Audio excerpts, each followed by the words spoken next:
여러분 안녕히 주무셨습니까? 참 좋은 아침입니다. 오늘 11월 9일 금요일 말씀으로 드리는 오늘의 번제 함께 합니다. 예레미야서 10장 말씀 1절부터 25절까지 중에서 5절까지만 같이 읽습니다. 시작. 이스라엘 집이여, 여호와께서 너희에게 이르시는 말씀을 들을지어다. 여호와께서 이와 같이 말씀하시되 여러 나라의 길을 배우지 말라. 이방 사람들은 하늘의 징조를 두려워하거니와 너희는 그것을 두려워하지 말라. 여러 나라의 풍습은 헛된 것이니 삼림에서 벤 나무요 기술공의 두 손이 도끼로 만든 것이라. 그들이 은과 금으로 그것에 꾸미고 못과 장도리로 그것을 든든히 하여 흔들리지 않게 하나니 그것이 둥근 기둥 같아서 말도 못하며 걸어다니지도 못하므로 사람이 메어야 하느니라.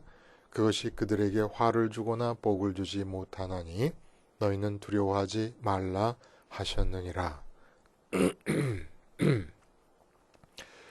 네, 오늘 우리가 함께 읽은 말씀 중심으로 늘 꿈꾸던 되고 싶은 나 되기라는 제목의 하나님 말씀 증거합니다. 늘 꿈꾸던 되고 싶은 나 되기. 최근에 상영된 영화 중에 대립군이라는 영화가 있어요. 이 영화의 그 대립군의 수장인, 저는 영화를 보지 않아서 잘 모르겠습니다. 그냥 인터뷰 기사를 봤는데 대립군이면 아마 뭐 대립하는 군대라는 뜻이겠죠. 근데 이 대립군의 수장인 토우라는 주인공이 나오는데 이정재 씨가 이 토우 역을 맡습니다. 그래서 이제 기자가 이 영화 개봉에 즈음해서 이정재 씨와 그 인터뷰를 한 내용을 제가 읽었습니다. 거기에서 그 토우가 입으로 내뱉는 대사를 하나 인용하면서 기자가 질문을 합니다. 그 대사가 어떤 거냐면 절벽을 등지고 싸우는 자는 이길 수 없다 라는 대사가 굉장히 인상적이었다고 하면서 질문을 한 거예요. 절벽을 등지고 싸우는 자는 이길 수 없다. 근데 제가 어렸을 때 그 읽었던 무협 소설에서는 100명이 너를 공격하고 1000명이 너 한 사람을 공격하더라도 절벽을 등지고 싸우면 단 3사람과 싸우는 것과 같다. 이런 말이 나와서 제가 아직까지 기억을 해요. 너무 멋지게 느껴졌나 봐요. 그 어렸을 때. 절벽을 등지고 싸우면 결국 1000명이 덤벼도 등으로 공격할 수는 없는 것이고 결국은 앞에서 그리고 좌우에서밖에 공격을 못하니까 1000명이면 어떻고 10,000명이면 어떻고 힘이 빠지는 것이 문제지 결국 3명하고 싸우는 거나 마찬가지다 이런 얘기입니다. 근데 절벽을 등지고 싸우는 자는 이길 수 없다. 그러니까 동서남북 전후 좌우가 다 뚫려 있는 상태에서 싸워야 이긴다 이런 뜻일 것 같아요. 설마 절벽을 향해서 싸운다는 것은 말이 안 되지 않습니까? 어쨌든 이런 대사를 기억하면서 이 기자가 물어본 질문의 내용이 뭐냐면은 이렇게 물어봅니다. 이정재에게도 그런 절벽 같은 두려움이 있나요? 이것도 말이 안 되는 것 같지만 절벽 같은 두려움이 과연 절벽을 등지고 싸우는 자는 이길 수 없다라는 대사에서 이게 도출될 수 있는 문법적 말인가는 차치하고 어쨌건 두려움이 있냐고 물어본 거지요. 그러니까 이정재 씨가 가장 먼저 떠오르는 건 작품을 선택할 때부터 오는 두려움이네요. 대답을 합니다. 이 영화를 할까 말까? 또 한다면 내가 역할을 잘 해낼 수 있을까? 같은 고민과 두려움들이 따른다는 거예요. 그래서 개봉을 앞둔 상황에서는 관객들이 우리 영화를 어떻게 봐주실까? 이게 이제 배우들이 갖는 두려움의 핵심이죠. 쉽게 말해서 관객들의 사랑을 받아서 흥행에 성공하느냐, 흥행에 성공하지 못하느냐라는 두려움이라는 거예요. 그냥 뭐 그 다음에 두려움이 어떤 거냐니까 뭐 배우들은 정확한 은퇴 시기를 알 수가 없다는 겁니다. 당신 해고야 이렇게 통지를 안 하는데 작년에 그게 내가 잘린 거였구나 이렇게 늦게 깨닫게 된다는 겁니다. 이게 두렵다는 것이고 그러면서 이제 그러면 어떻게 이 두려움을 극복하느냐 그랬더니 이정재 씨가 멋진 말을 해요. 두려움 자체를 에너지 삼는다. 응? 그 두려움을 이기는 원동력을 두려움 자체를 에너지로 삼는데 그게 무슨 뜻이냐면 대중의 사랑과 두려움은 하나로 맞닿아 있으니까요. 이렇게 대답을 해요. 무슨 얘기입니까? 대중의 사랑을 못 받는 것이 가장 두려운 일이다 이런 얘기입니다. 대중의 사랑과 두려움이 맞닿아 있다는 것은. 그래서 그 사랑을 받으려고 대중의 사랑을 받으려고 분발한다는 거예요. 두려움을 이겨낸다는 겁니다. 그러니까 두려움 자체를 에너지 삼는다는 것은 쉽게 말하면 대중에게 사랑을 못 받는 상황이 두렵기 때문에 그 두려움에 쫓겨서 분발하여 연기를 한다. 라는 얘기가 되겠어요.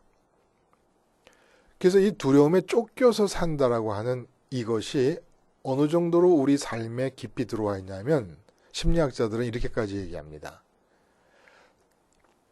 인간관계를 계속해 나가고 있고 기존의 인간관계를 또 새로운 사람을 만난다든지 그리고 취미생활이나 여가 활동에 전념한다든지 또 전화를 걸어서 가까운 친구들과 만나서 음식을 먹고 술을 같이 마신다든지 이 깊은 속을 들여다보면 다 두려움을 회피하려는 행동들일 경우가 많다는 거예요. 이렇게 깊이 들어와 있다는 겁니다. 나는 지금 친구를 만나기 위해 전화를 걸고 있는데 그게 두려움을 회피하는 거라는 거예요. 두려움 때문에 쫓겨서 뭘 할까 하다가 친구에게 전화를 건다는 겁니다. 여행을 가기 위해서 여행 계획을 세우고 추진하는데 그 깊은 속을 보면은 두려움을 피해서 나타난 결과라는 겁니다. 그러니까 이 지금 대립군의 영화 촬영 장면 전체를 위에서 내려다본다고 생각해 보세요. 감독, 배우, 스태프들, 그리고 작가 모두가 흥행을 향해서 다시 말해서 대중들의 사랑을 얻기 위해서 분발하고 있는데 이게 대중들의 사랑을 받지 못할까 봐 생긴 두려움에 쫓기고 있다는 겁니다. 쫓기고 있다는 거예요. 그래서 두려움에 대한 이 얘기가 굉장히 정말 심각할 정도로 우리 삶을 깊게 관여하고 있다고 하는 것이 재벌들 그리고 예를 들어 KBS, MBC, SBS 방송국 움직이는 걸 보세요. 방송국 시청률 때문에 두려운 거예요. 시청률이 떨어지는 게. 재벌들 자기들이 만들어낸 상품이 대중들의 사랑을 못 받을까 봐 두려운 거예요. 모두가 두려움에 쫓기고 있습니다. 모두가. 놀라운 얘기지요. 근데 여기서 두려움에 쫓기고 있는 한 진짜 본래의 나는 아직 이 세상에 등장도 안 하고 있다는 거예요. 나타나고 있지도 않은 상태라는 겁니다. 두려움에 쫓겨서 사는 나는 진짜 나가 아니에요. 창조주 하나님께서 본래 계획했던 내가 아니라는 겁니다. 도대체 이 두려움의 원인이 도대체 뭘까? 응? 오늘 본문이 그 얘기를 지금 해주고 있는 거예요. 여호와께서 두려워하지 말라 하십니다. 하늘의 징조를 두려워하지 말라 그래요. 이방 사람들은 하늘의 징조를 두려워한다는 겁니다. 그리고 그 우상을 또 두려워하지 말라 그래요. 하늘의 징조나 우상 이걸 왜 우리 두려워할까요? 1월 성신을 숭배하는 이유는 천체나 기상의 변화를 통해서 국가나 개인의 그 인생길, 운명을 알아내려는 시도의 한 방편으로 1월 성신을 숭배하는 겁니다. 그러니까 인생길의 형통을 위해서 1월 성신을 숭배하는 이방나들의 종교적인 관습을 따르지 말라는 거예요. 그러니까 뭐 해성이나 일식이나 월식 같은 천체 이상 현상들이 생기면 국가에 큰 재앙이 닥치겠구나 하고 두려워하고 떨고 그런다는 겁니다. 이런 것들이 다 보면 오늘 23절에 익전 23절에 여호와여 내가 알거니와 사람의 길이 자신에게 있지 아니하니 걸음을 지도함이 걷는 자에게 있지 아니하니이다. 이 얘기가 연관되어 있다는 겁니다. 일반적으로 느끼는 이 두려움이 바로 이정재 씨가 얘기한 대로 앞으로 있을 흥행 여부에 대한 무지로부터 오는 두려움 아닙니까? 내 인생길의 앞날에 대한 무지에서부터 두려움이 생기는 거예요. 흥행 안 되면 어떡하나? 내가 하는 일이 실패하면 어떡하나? 그리고 방송국은 시청률이 떨어지는 드라마를 방영하게 되면 어떡하나? 대기업은 내가 만든 상품이 대중들의 사랑으로부터 외면당하면 어떡하나? 정치가들은 대중들의 사랑으로부터 외면당해서 국회의원 선거에서 떨어지면 어떡하나? 목사님들은 목회를 하면서 제일 두려운 게 뭡니까? 사람들이 오지 않을까 봐 제일 두려워하는 거예요. 그래서 나타나는 제2의 본성이 뭡니까? 인간이 자기 생애가 진행되는 길을 알고 지배하고 원하는 방향으로 이끌어가고자 하는 욕망이 생기는 거예요. 이게 제2의 본성이 됩니다. 두려움과 불안감이 이런 인생길에 대한 지배 욕망의 원천이 되는 겁니다. 원하는 대로 진행되지 않을까 봐 갖는 두려움이죠. 그래서 본문에서 언급되는 우상숭배는 보세요. 사람마다 어리석고 무식하도다. 14절에 은장이마다 자기의 조각한 신상으로 말미암아 수치를 당하나니 이는 그가 부어 만든 우상은 거짓 것이요 그 속에 생기가 없음이라. 그것들은 다 헛것이요 망령 때에 만든 것인즉 얘기 나옵니다. 우상이 말 못한다는 거를 모르는 사람이 없어요. 응? 우상이나 미신이 미신이라는 걸 모르는 사람이 없어요. 근데 왜 이렇게 넓게 학식의 유무나 교양의 유무, 신분의 고화, 직위의 고화를 막론하고 널리 받아들여지고 있는 이유가 뭡니까? 그게 바로 두려움 때문이라는 거예요. 두렵기 때문에 그렇게 이 믿는 사람들도 예언기도 하는 사람들을 자꾸 찾아갑니다. 점쟁이 찾아가는 사람들이 많죠. 교인들 중에서도. 점장이까지는 못하더라도 예언기도 한다 그러면 찾아가요. 왜 그래? 두려움 때문에 그래요. 두려움 때문에. 그러니까 세상에서 사실은 열정적인 사람이다. 야망이 큰 사람이다. 정열적이다. 이렇게 얘기하잖아요. 이 열정과 정열도 그 뒤를 보면 그만큼 그 사람은 두려움이 크기 때문입니다. 열정적으로 사랑한다는 얘기는 그 여자가 없는 세상을 상상만 해도 너무너무 두렵기 때문에 그렇게 열정적으로 사랑하는 거예요. 모든 인간의 열정과 정열은 두려움의 뒷면입니다. 응? 그러면 이렇게 갖고서야 육체로 태어난 생일은 있지만 창조주 하나님이 본래 계획하셨던 그 나의 생일은 아직 나타나지도 않고 있는 거예요. 그러면 두려움과 불안감, 이거의 근본 이유가 뭐냐는 겁니다. 도대체. 왜 우리는 이렇게 두려움을 갖게 되느냐. 여러분, 제가 이 시간에 여러분을 아주 그 누구도 해드릴 수 없는 투어를 한번 시켜드릴까요? 투어, 관광. 우리는 새로 진 빌딩 안에 들어가도 이 빌딩을 투어한다고 얘기하지 않습니까? 그런 의미에서 투어를 어떤 투어냐면 태초의 혼돈과 공허와 흑암. 그 태초, 창조되기 전에 우리가 인간이 아닌 아담과 하와가 만들어지기 전에 있었던 그 빛과 이 삼라만상이 만들어지기 이전에 있었던 그 혼돈과 공허와 흑암을 한번 투어해보고 싶지 않으십니까? 100% 정확하게 거짓 하나도 없이 그것을 투어시킬 수가 있다는 거예요. 여러분에게. 여러분이 건강에 이상이 있을까봐 두려워하지요. 자식들이 잘못될까봐 두려워하지요. 사업이 안 될까봐 두려워하지요. 노후가 힘들어질까봐 두려워하지요.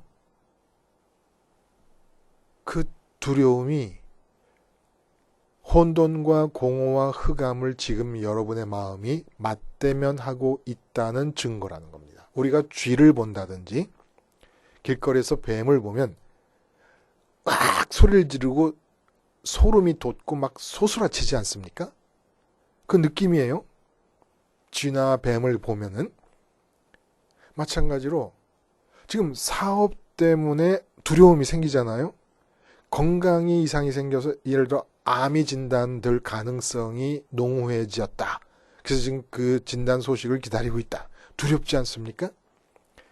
이 두려움이 지금 여러분 마음이 혼돈과 공허와 흑암을 맞대면하고 있기 때문에 생기는 두려움이라는 거예요.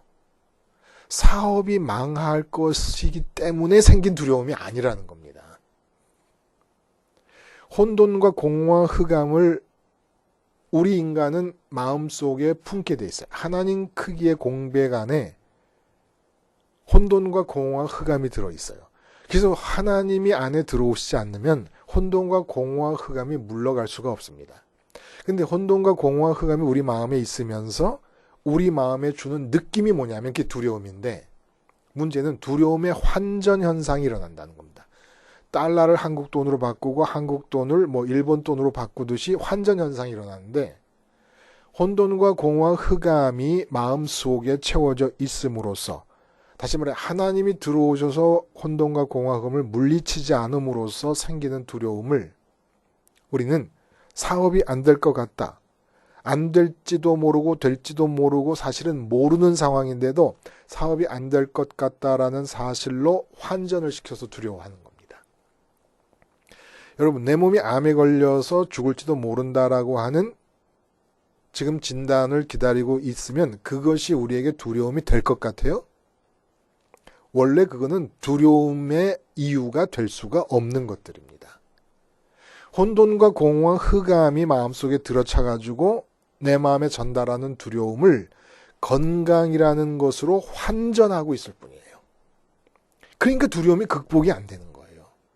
이정재 씨나 감독들이나 이 스태프들이 대중의 사랑을 못 받게 되는 영화를 찍을까 봐 두려워해요. 근데 대중의 사랑을 못 받는 영화를 찍는 게 두려워할 일인 줄 아십니까, 여러분? 설사 그런 일이 벌어진다 하더라도. 그거는 우리에게 두려움을 줘야 될 하등의 이유가 없는 거예요. 근데 혼돈, 공허, 흑암 때문에 하나님이 들어오셔서 물리쳐버려야 될 그 혼돈, 공허, 흑암을 하나님이 못 들어오시는 상태이기 때문에 내 마음에 두려움을 주는 것인데, 그 두려움을 흥행하지 못할 것으로 환전을 해버리는 겁니다. 그러니까 우리 인간이 본래적으로 이 세상에 살면서 두려움을 느껴야 될 것은 아무것도 없어요. 원래는 세상은 인간에게 두려움을 갖게 해줄 수 있는 게 아무것도 없게끔 창조되었다는 거예요. 설령 우리 몸이 죽는다고 해도 마찬가지라는 겁니다. 그것은 두려워할 일이 아니라는 거예요. 지금 내가 두려움을 느끼는 것은 혼돈, 공허, 흑암 때문에 그런 거예요. 하나님이 안 계셔서 혼돈, 공허, 흑암이 자리 잡고 있기 때문에.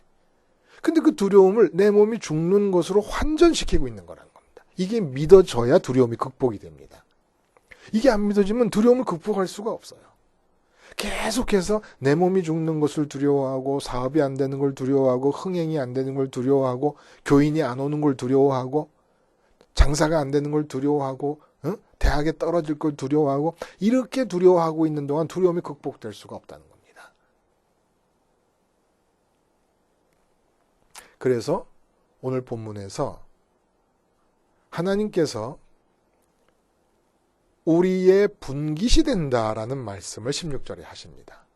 야곱의 분깃은 이같지 아니하시니 그는 만물의 조성자요 이스라엘은 그의 기업의 지파라. 그 이름은 만군의 여호와.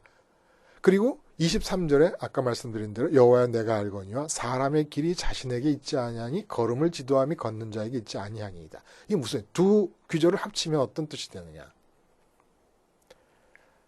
야곱의 분깃, 선민들의 분깃, 선민들이 가져야 될 것은 하나님밖에 없다는 거예요. 이 세상 것들은 가져야 될 것이 아니에요. 근데 욕심을 내가지고 하나님 것인 전체에서 바차라는 단어, 욕심이라는 단어가 그렇다는 건 의미 설명해 드렸잖아요. 전체 중에서 일부를 내 것으로 끊어내는 것, 이게 욕심이라는 거예요. 전부 하나님 겁니다. 내 것으로 허락된 존재는 하나님 한 분밖에 없어요. 하나님 한 분 가질 수 있는 거예요. 그래서 내 분깃이라 그러는 겁니다. 자식도 내 분깃이 아니에요. 내 사업도 내 분깃이 아니에요. 근데 그 사업을 내 분깃으로 여기고 자식의 성공을 내 분깃으로 여깁니다. 이게 다른 신인 거예요. 그래 놓고는 하나님이 안 계셔서 혼돈과 공허와 흑암 때문에 생기는 그 마음의 두려움을 자식의 불통과 사업의 쇠락과 건강의 문제 등으로 다 환전시켜 놓으면서 살아가고 있는 겁니다. 그러면서 두려움을 극복하자 어쩌다 이런 얘기를 하는 거예요. 그러니까 우리는 태어나서부터 죽을 때까지 두려움에 쫓기면서 살다가 죽는 겁니다. 그러니까 하나님이 계획하신 창조주로서 우리를 계획하셨던 그 본래의 나는 생일을 맞이하지 못한 채 그냥 없어져 버리고 마는 거예요. 그 본래의 나는 어떤 나입니까? 두려움이 없는 나예요. 이 세상에 있는 것들은 내 몸이 죽는다고 해도 내 자식이 하는 일이 제대로 안 된다고 해도 그거는 두려움의 이유가 아니라는 겁니다. 두려움의 이유는 한 가지라는 거예요. 하나님이 안 계심으로 비어있는 내 마음 속에 혼돈과 공허와 흑암이 자리 잡고 있는 거. 더 이상 두려움을 환전하지 말아요. 이 세상의 그 어떤 현상, 어떤 일, 어떤 사건, 어떤 일과도 두려움을 환전하지 말아요. 베드로가 말씀드렸듯이 내일 참수당하는 상황에서 천사가 와서 옆구리를 차도 잠이 안 깰 정도로 깊이 잠이 듭니다. 예수님께서 풍랑 만난 배에서 깊은 잠에 드십니다. 바울과 실라가 빌립보 감옥에서 그렇게 얻어맞고 찬송과 기도를 드리게 됩니다. 두려움은 스테반 집사님이 돌에 맞아 죽는 순간에도 스테반 집사님의 마음에 두려움을 줄 수가 없어요. 근데 돌에 맞아 죽는 거는 고사하고 손가락 하나 어떻게 돼도 우린 두려움이 커지는 것이 자꾸 두려움을 환전하는 습관 때문에 그래요. 그럼 어떻게 하는 것이냐? 하나님을 가져, 내 분깃인, 원래 이 세상에 사는 동안에 내가 가져도 될 것, 내 것이라고 해서 추구해도 될 유일한 대상이 하나님 한 분이에요. 그 하나님을 갖는 길이 뭐예요? 지금 얽혀버리고 망가져버린 상황에서 하나님 갖는 길은, 타락한 이 상황에서 하나님 갖는 길은 두려움 환전의 순간에 그 두려움을 환전하지 말고 십자가에서 죽는 겁니다. 자꾸 내가 두려워지잖아요. 에? 이런 두려움, 저럴까봐 두려움, 이럴까봐 염려, 걱정, 근심, 불안. 그러면 그렇게 나에게 두려움과 불안을 안겨준다고 여겨지는 환전의 대상이 있을 거 아닙니까? 그 대상에 대해서 죽는 거예요, 십자가에서. 아니다. 이것들이 내게 두려움을 가져다 주는 건 아니다. 일단 내 것을 찾고 보자. 내 것으로 허락된 유일한 나의 기업, 나의 분깃, 하나님을 내가 마음에 갖고 보자. 하나님 갖는 길이 주님과 함께 십자가에서 이 세상에 대해서 죽는 것, 이 세상에서 나에게 불안과 근심과 걱정과 두려움을 안겨다 주고 있다고 보여지는 모든 것들에 대해 죽는 겁니다. 가짜 두려움의 이유들에 대해서 죽는 거예요. 그리고 부활하시고 승천하신 주님과 꼭 연합하게 되면 내 마음이 하늘로 이끌림 받고 주님이 하나님을 받아들이는 대로 주님 안에서 내 마음도 하나님을 받아들이게 됩니다. 그러면 이 세상은 이제 두려울 게 없는 거예요. 두려움을 돌에 맞아 죽는 순간에도 두려움이 안 생긴다니까요. 순교의 순간에도 화형당하고 사자밥이 되는 순간에도 두려움이 안 생겨. 그러니까 이 세상에서 일어나는 일은 그 어떤 것도 두려움을 주는 것이 아닌 거예요. 원래가. 근데 마귀가 타락시켜서 하나님을 못 들어오는 시스템으로 만들어 놓고는 혼돈공허 흑암 때문에 생긴 두려움을 자꾸 환전하는 그런 습관으로 이 세상을 사니까 죽을 때까지 두려움을 세워나지 못하고 두려움에 쫓기면서 살아가는 겁니다. 내 인생길, 우린 대부분 이렇게 살아요. 어떻게 사느냐? 비어있잖아요. 그러니까 만족과 기쁨이 있어야 돼요. 뭔가 채워야 됩니다. 채워야 돼. 혼돈과 공허와 흑암은 무의 형태니까. 그리고 그것이 우리에게 두려움을 주고 있기 때문에 그 두려움으로부터 우리는 이 마음을 채우겠다고 이 세상을 달려나가요. 근데 채울 수 있을 거라고 믿어지는 게 있을 거 아닙니까? 아내가 사업을 잘하면 채울 수 있을 거야. 자녀가 형통하면 채울 수 있을 거야. 건강하게 오래 살면 채울 수 있을 거야. 노후가 보장되면 채울 수 있을 거야. 그렇게 다른 신을 믿고 살다 보니까 자꾸 이 세상 일이 두려워지는 겁니다. 오늘 본문의 말씀에 세상 일을 두려워하지 말아라. 그렇게 두려워하다 보니까 우상을 숭배하게 되는 거예요. 말도 아닌 걸 알아요. 근데 두려움에 쫓기다 보면 사람이 그렇게 말도 아닌 짓을 하는데 열정도 말도 아닌 짓이고 야망도 말도 아닌 짓이고 이정재 씨 말대로 대중들의 사랑을 받지 못할까 봐 열심히 연기하고 감독하고 스텝하고 하는 이 모든 것이 말도 아닌 짓이라는 거예요. 다. 왜냐하면 두려움에 쫓겨서 하는 짓이기 때문에. 그럼 배우 노릇은 어떻게 해야 되느냐? 배우 노릇을 왜 두려움에 쫓겨서 해요? 왜 두려움을 에너지 삼습니까? 이정재 씨. 하나님을 마음에 품고 만족과 기쁨이 있는 가운데 두려움이 하나도 없는 상태에서 창조주 하나님에 의해서 연기자라는 직업 활동을 하는 거예요. 창조적으로. 아니 이 세상에 만든 것이 직업 중에 하나님이 만드시지 않은 게 있겠습니까? 축구 선수들도 마찬가지야. 골을 못 넣는 선수가 될까 봐 두려워. 왜 그걸 두려워합니까? 골 넣는다고 만족해요? 가짜 만족이잖아요. 하나님으로 만족한 상태에서 하나님께서 허락하신 축구 선수의 생활을 창조적으로 하는 겁니다. 왜 두려움에 쫓겨서 합니까? 하나님으로 채워져서 만족과 기쁨을 느끼는 그 순간이 뭐예요?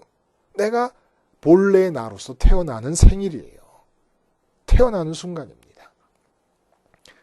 근데 어떻게 그런 나를 유지해요? 계속해서 우리의 이 육체가 살아있는 동안은 이 두려움을 세상에 있던 이 세상에서 일어나는 사건으로 환전하려는 습성이 자꾸 작용을 하는 겁니다. 마귀가 그렇게 시키니까. 육체가 살아있는 동안. 이걸 십자가에서 근절시키는 거예요. 계속 십자가를 보고 있으면 그래서 내가 이 세상에 대해서 죽었다고 생각하고 두려움을 가져다주는 사실에 대해서 죽었다고 믿는 겁니다. 그걸 붙잡고 해결하려고 그러지 마요. 그럼 두려움에 쫓기는 거잖아요. 두려움에 쫓기면 나로서 태어나지조차 못한다니까요.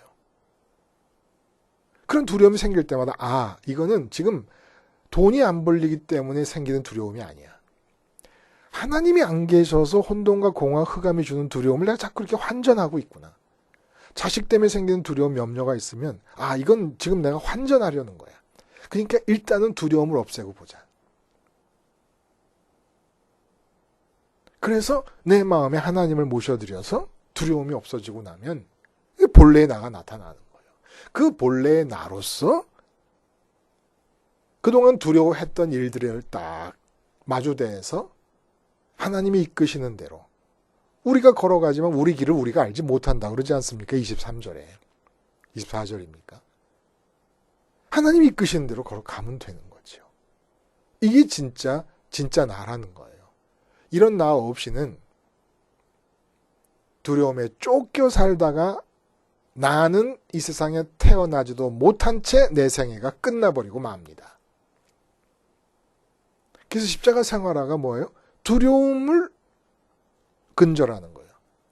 십자가에서 두려움을 환전하는 습관이 죽어버리고 두려움이 끝나버리고 부활 승천하신 주님 따라감으로써 우리 마음에 하나님이 들어오심으로써 두려움이 끝나면 돌에 맞아 죽는 순간에도 두려움이 안 생긴다는 겁니다. 이 세상은 원래 우리를 두렵게 하는 존재로 만들어진 존재가 없어요. 사건이 없고. 어떤 것도 환전하고 있을 뿐이죠. 십자가 생활화로 본래의 나를 찾으실 수 있기를 바랍니다.